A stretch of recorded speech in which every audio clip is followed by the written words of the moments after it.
Russ Heltman of All Bearcats here with redshirt senior offensive lineman Dylan O'Quinn after another practice here inside the bubble on UC's campus. Dylan, obviously the conference winning streak ends last week. You guys as an offensive line there's yips and starts with the run game, yips and starts with the pass protection.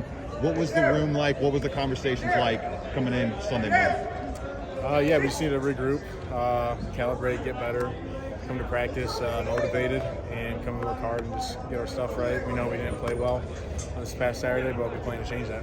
Was there anything major that stood out in terms of issues and just mistakes that were getting made on a consistent basis, or? We weren't focused. We didn't pay attention to the details. Just didn't get the job done. So, after the game Saturday, Will Huber kind of said this team goes how the seniors go.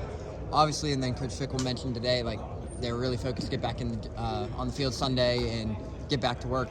What was the message like for you guys as the seniors? Obviously, you've been here now, used your extra year of eligibility.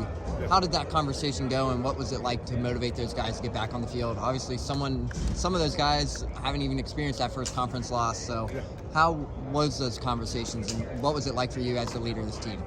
Yeah, I mean, we just knew that we had to refocus on what we had to do. I mean, we know our season's not over. We know we can still accomplish everything we want to get done, and just, keep working hard and going out here every day and putting in the work and paying attention to the little details.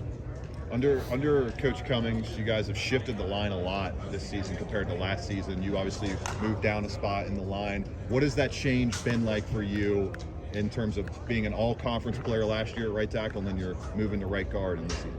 Yeah, I mean, it's great. It just creates, builds my resume a little more. I have more versatility in there.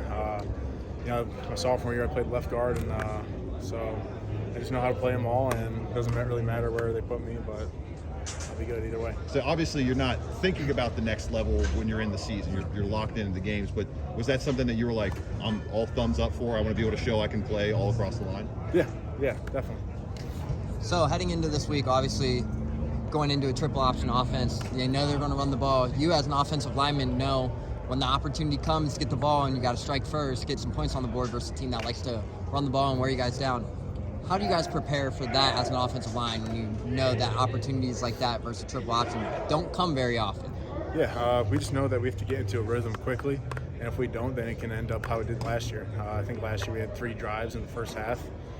Didn't come out pretty in the first half, so this year we just need to come out how we did against Kennesaw, start off fast and take care of those limited possessions that we'll get.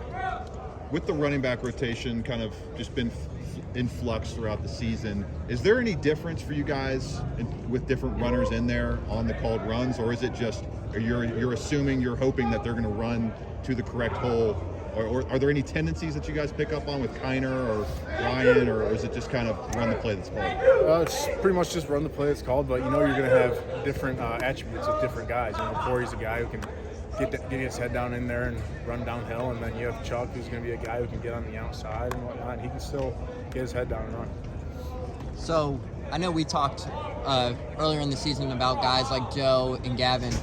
Now that the season is about at that midway point, talk about how those two have progressed throughout this season.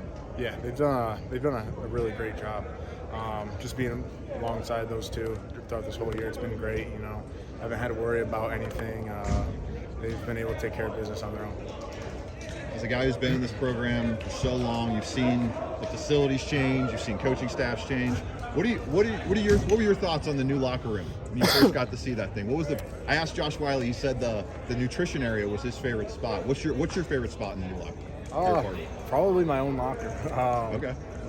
It's a lot more spacious now. It's not just a wooden little locker. It's pretty comfy, but I always like to joke around because they've been telling us we're getting a new locker room for like the past 4 years now. Okay. Well, we finally got it. So before you just had to take that red shirt, you're good. Once you locked in that red shirt year, that was your good to go. Right? Yeah. So is there anything like personal, anything special you like to keep in your locker? Extra sweatshirts, I guess. I don't know, just for when I nap. How is the locker? I'm curious because this was a huge point of emphasis from the construction guys. The smell in the locker room was going to be a lot better in terms of the airflow. Are they right on that? Yeah, they're definitely right on that. Yeah. Any more? Yeah. All right. Thanks, Dylan.